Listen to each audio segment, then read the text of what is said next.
Myself, Dr. Aarti Sahu, consultant gynecologist and obstetrician, Sahu wellbeing clinic, Rohtak, Haryana. 28 मई हम पूरे world में menstrual hygiene day awareness के रूप में मनाते हैं।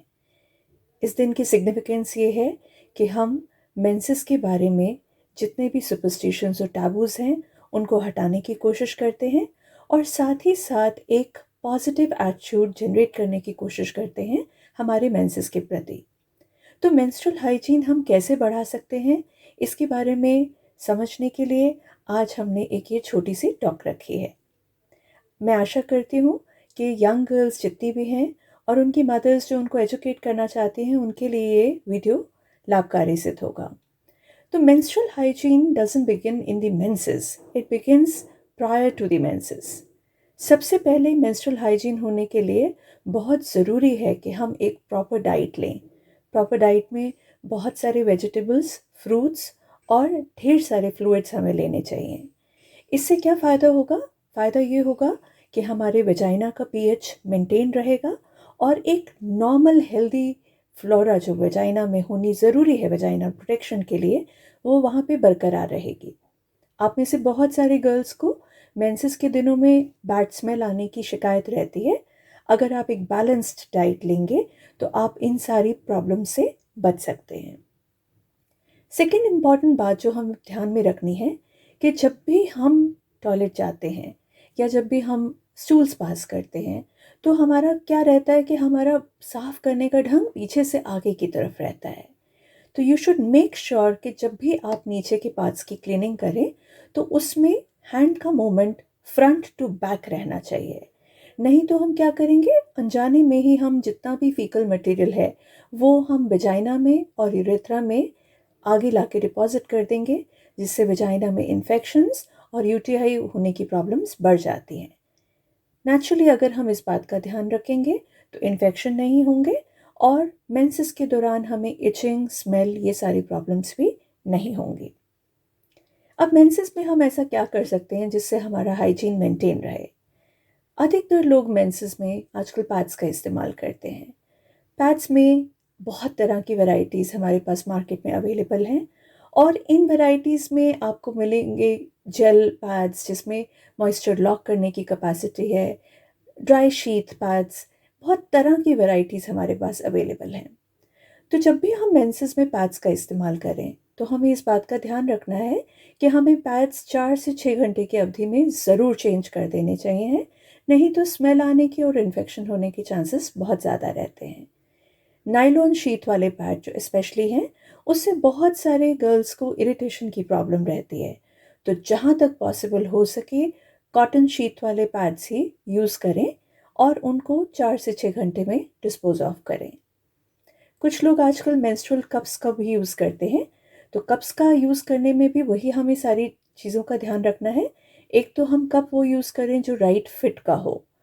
सेकेंडली इम्पॉर्टेंट है कि कप्स को जब भी हम वॉश करें या क्लीन करें तो हम जो भी सोप यूज़ कर रहे हैं वो वाटर बेस्ड होना चाहिए है, ऑयल बेस्ड हार्श सोप नहीं होना चाहिए है। अगर आप हार्श डिटर्जेंट यूज़ करते हैं तो कप का जो सिलिकॉन बेस है वो ख़राब हो सकता है और ऑयल वाले जितने भी सोप्स हैं उससे उसके अंदर बैक्टीरियल कॉलोनाइजेशन होने के चांसेस बढ़ जाते हैं। तो it is up to you what method you use. If you using tampons, make sure कि आप टैम्पून्स को रेगुलरली चेंज करें और जब भी आप स्टूल्स पास करें मेक श्योर कि उस समय ज़रूर आप अपने टैम्पून को चेंज कर लें, नहीं तो उसके स्ट्रिंग्स के माध्यम से कई बार इन्फेक्शन वजाइना के अंदर चला जाता है। अब नीचे के एरिया का ग्रूमिंग करना भी उतना ही इम्पॉर्टेंट है मेंस्ट्रुअल हाइजीन मेंटेन करने के लिए जितना प्रॉपर पैड का सिलेक्शन। ग्रूमिंग के लिए आप सबसे इजी मेथड है ट्रिमिंग यूज़ कर सकते हैं, जिसमें एक सिंपल साधारण सिजर्स आप यूज़ करें प्यूबिक एरिया के लिए। अगर आप क्लीनर फीलिंग चाहते हैं तो you can go for shaving और a bikini wax, but you have to make sure that उस एरिया के बाल जो हैं वो ट्रिम्ड हों ताकि कोई डिस्चार्जेस, मेंस्ट्रुअल ब्लड उसमें जाके चिपके नहीं और वहाँ पे इन्फेक्शंस होने के चांसेस कम रहें। इसके अलावा हमें और किन बातों का ध्यान रखना है मेंसेस के दौरान? अब मेंसेस में ब्लड एक बहुत ही बढ़िया मीडियम है बैक्टीरिया के ग्रो करने के लिए और हम सभी जानते हैं कि वजाइना का पीएच वैसे एसिडिक इन नेचर होता है और ड्यूरिंग मेंसेस ये पीएच अल्कलाइन इन नेचर हो जाता है। तो कुछ लोग उस एरिया को साफ करने के लिए डिटोल हार्श एजेंट्स यूज़ करते हैं। तो आप ये ध्यान रखें कि जब भी आप मेंसेस में क्लीनिंग करें, हर मेंसेस के पैड चेंज के बाद क्लीनिंग अवश्य करें। और जब भी यूज़ करें, प्रेफरेबली आप एक vaginal pH balanced wash use करें। अगर वो नहीं कर सकते तो आप कोई भी माइल्ड सोप यूज़ करें। Harsh agents like Dettol should not be used for menstrual cleaning. Another important thing is that if you are sexually active तो मेंसेस के दौरान सेक्स करने से परहेज़ करें। जैसे मैंने आपको बताया, blood is a very good medium for bacteria to grow and उस समय पीएच अल्कलाइन होने की वजह से वजाइना का जो नेचुरल डिफेंस है नीचे आ जाता है। तो आपने ध्यान रखना है कि मेंसेस के दौरान में आप इंटरकॉर्स ना करें। ये सब बातों का ध्यान रख के हम अपने मेंसेस की हाइजीन को मेंटेन कर सकते हैं। और इसके अलावा सबसे इम्पॉर्टेंट बात है मेंसेस के प्रति एक पॉजिटिव आउटलुक होना, एक पॉजिटिव एटीट्यूड होना। बहुत सारी गर्ल्स मेंसेस के दौरान अपने आप को डिस्कम्फर्ट और इनकन्वीनियंस का सामना करती हैं और मेंसेस को इसी डिस्कम्फर्ट के साथ एसोसिएट भी करती हैं।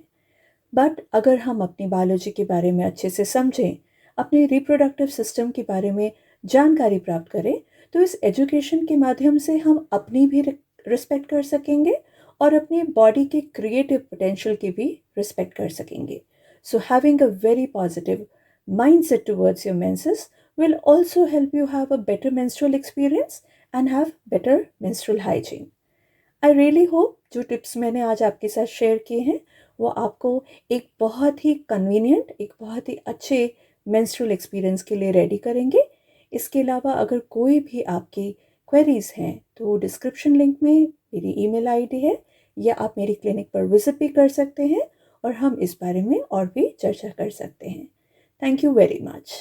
Have a safe menstrual experience. Thank you.